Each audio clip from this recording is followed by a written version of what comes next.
Good morning students. आज हम real analysis के कंटिन्यूटी चैप्टर के अंतर्गत डिसकंटिन्यूटी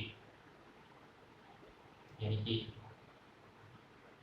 असांतत्यता के बारे में पढ़ेंगे और उसके प्रकार।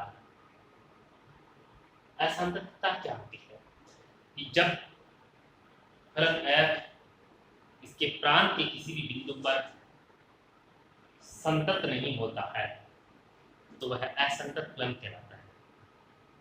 अर्थात फलन की सीमाएं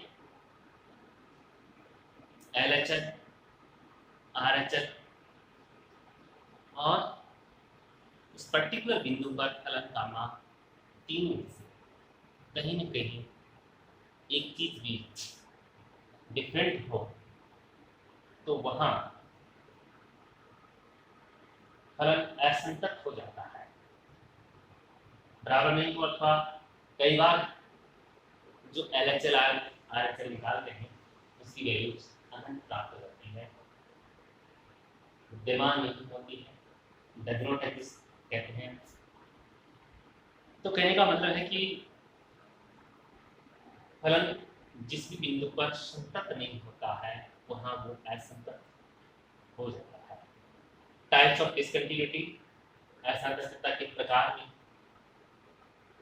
हम देखते हैं कि फलन की सीमा तथा मान के भिन्न होने के अनुसार विभिन्न प्रकार की असंततता निम्न प्रकार परिभाषित होती है। जिस प्रकार सबसे पहले रिमूवल डिसकंटिन्यूटी, आपने असंततता जिसको हम कह सकते हैं, ऐसी असंततता जिसको हम रिमूव कर सकते हैं, हटा सकते हैं। डिसकंटिन्यूटी को हम रिमूव करके हटा करके उसको संतत बना सकते हैं, तो वह असंततता आपने असंततता कहलाती है। फलन f बिंदु A पर आपने असंततता कहलाता है कब? यदि उस बिंदु पे f a + 0 f a - 0 तो बराबर हो, बट बिंदु पर फलन का मान जो है f a का मान इन दोनों सीमाओं के बराबर नहीं होता है, तो उसको हम रिमूवल डिसकंटिन्यूटी कहते हैं। जैसे कि फॉर एग्जांपल fx = 1 0 जहां x ≠ 0 x = 0, क्योंकि इस एग्जांपल में हम देखते हैं कि यहाँ f 0 + 0 0 - 0 पर इसकी वैल्यू जो है x का मान 0 नहीं है, तो उस स्थिति में 0 + 0 पर भी 0 - 0 पर भी डिफाइन 1 है। बट f0 पर f0 is equal to 0, 1 is not equal to 0। ऐसे फलन को संतत बनाने के लिए जो इसकी डेफिनेशन, जो फंक्शन को जो परिभाषित कर रखा है, उसमें कुछ ऐसा परिवर्तन करें, चेंजेस करें उसमें। यदि आप इसमें डिफाइन करते समय f0 को भी अगर 1 से अगर डिफाइन करें, f0 को 1 से डिफाइन करते ही तीनों साइड इक्वल, तीनों चीजें इक्वल हो जाएगी, बराबर हो जाएगी, और इस प्रकार से इस प्रकार की जो असंततता है उसको हम रिमूव कर सकते हैं, हटा सकते हैं, जिसको हम आपने असंततता कहते हैं। और भी बहुत सारे एग्जांपल हम लेते हैं। Discontinuity of first kind, ordinary discontinuity है।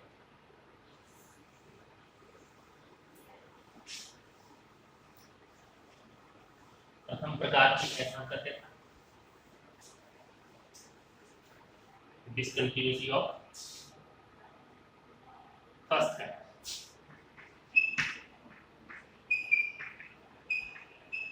discontinuity of first kind, या इसको हम ऑर्डिनरी डिसकंटिन्यूटी भी कहते हैं।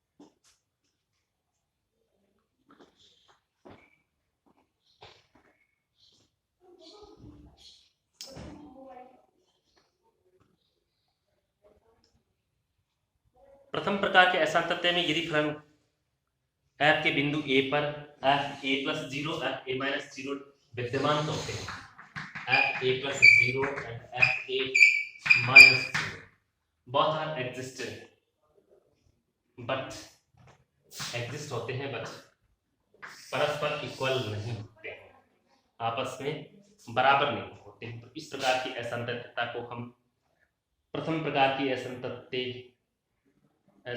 कहते हैं या साधारण असंततता कहते हैं। विद्यमान होना, एग्जिस्ट होना, मान इनके जैसे कि इसका मान आ जाता है, इसका मान 0 आ जाता है, अलग अलग मान, तो इसको हम first discontinuity of first kind कहते हैं। इसी प्रकार से discontinuity of second kind,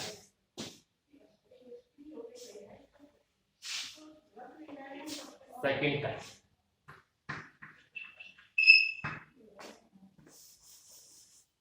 discontinuity of second kind में यदि फलन f के बिंदु a पर न तो f a plus 0 और न ही f a minus 0 विद्यमान हो तो फलन f का बिंदु a पर द्वितीय प्रकार की असंततता कहते हैं। अर्थात fx is equal to sin 1 upon x, x not equal to 0, x equal to 0। इस प्रकार के एग्जांपल्स में हम देखते हैं कि इसमें आप does not exist की कंडीशन f 0 माइनस 0 इसकी जो आप वैल्यू निकालते हैं तो उसमें limit x ranging to 0 plus 0 sin 0 plus h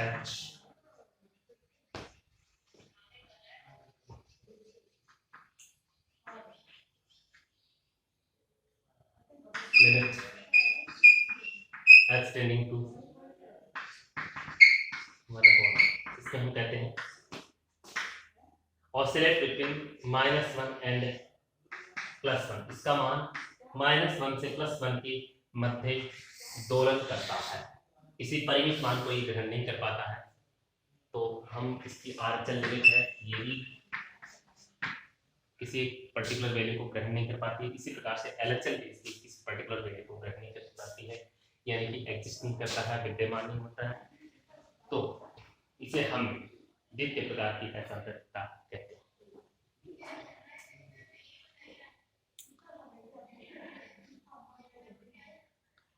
अगली जो डिस्कंटिन्यूटी है उसको हम मिश्रित असंततता जिसमें मतलब फलन f के बिंदु a का एक पक्ष पर द्वितीय प्रकार की असंततता हो, दूसरे पक्ष पर प्रथम प्रकार की असंततता हो,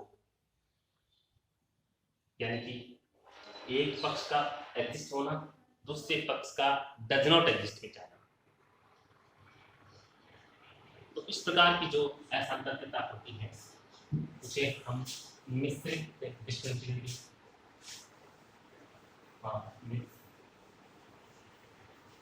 type discontinuity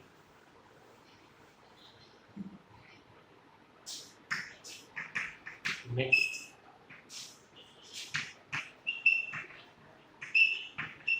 discontinuity.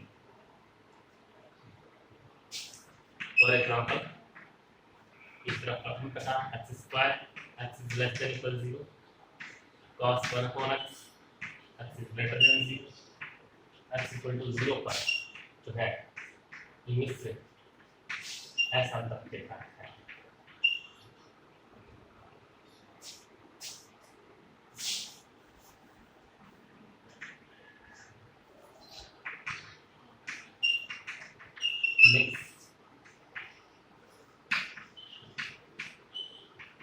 Discontinuity x equal to 0 x equal to 0 पर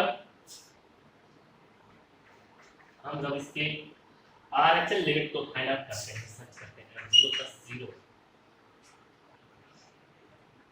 0 से बड़ा, तो हम इस पार्ट 0 से बड़ा होने तक ग्रेटर देन 0 के लिए cos जो है इसमें हम जब इसकी लिमिट निकालते हैं तब ये कहते हैं it's limit is lies between -1 and +1, अर्थात किसी परिमित मान को ये ग्रहण नहीं कर पाता है किसी पर्टिकुलर वेरिएबल के लिए। तो ये आपके द्वितीय प्रकार के एसाइनमेंट रहता है आरएचएल। एलएचएल में हम देखते हैं एलएचएल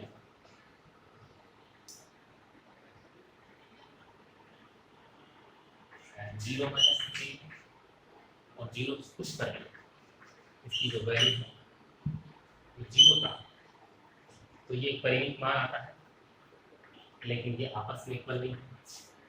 इधर ये first discontinuity of first kind है, यहाँ पर आरएचएल में डिस्कंटिन्यूटी ऑफ सेकंड काइंड, जहाँ फर्स्ट एक ही एग्जांपल के अंतर्गत जब एक side first discontinuity of first kind प्राप्त होती है, एक डिस्कंटिन्यूटी ऑफ सेकंड काइंड प्राप्त होती है, तो उसको आप मिश्रित असांतत्यता कहते हैं।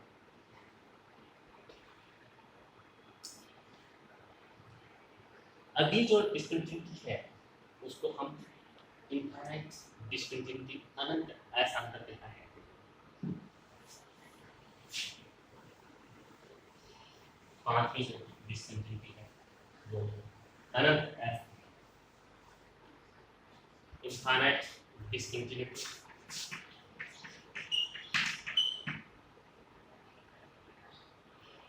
यदि फलन f के बिंदु a पर एक और एक या एक से अधिक फलनीय सीमा प्लस इंफिनिटी या माइनस इंफिनिटी हो जाए तथा फलन बिंदु a पर असंतत हो तो फलन का बिंदु a पर अनंत असंतत होता है। x is equal to x square x is not equal to 1 x is equal to 3। अब हम 3 पर देखते हैं तो बिंदु 3 पर इसका मान हमें जो है f3 पर चाहिए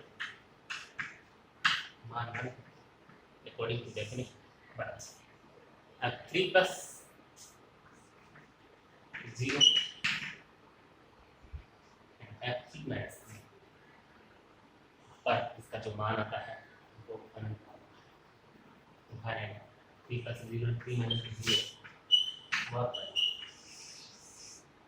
तो जिस भी एग्जांपल में एलएचएल या आरएचएल में निकाल देते हैं उसकी जो सीमा है लिमिट है वो कहीं न कहीं किसी न किसी एक या एक से अधिक एलएचएल कई बार एलएचएल प्राप्त होती है, कई बार आरएचएल प्राप्त होती है, कई बार दोनों ही सीमाएं एलएचएल और आरएचएल वो अटेंडिंग लेकिन दोनों अनंत को प्राप्त कर लेते हैं, तो इसे हम अनंत असांतत्यता कहते हैं।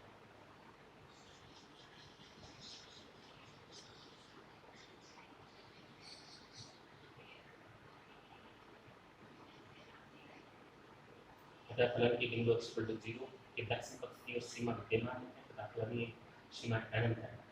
दक्षिण पक्ष के द्वितीय प्रकार के अनंत असंतत्यता वाम पक्ष की फलनीय सीमा परस्पर बराबर। तो इस प्रकार से अब इसके एग्जांपल आते हैं जो हम नेक्स्ट जो वीडियो है उसके कंसीडर करेंगे। Thank you.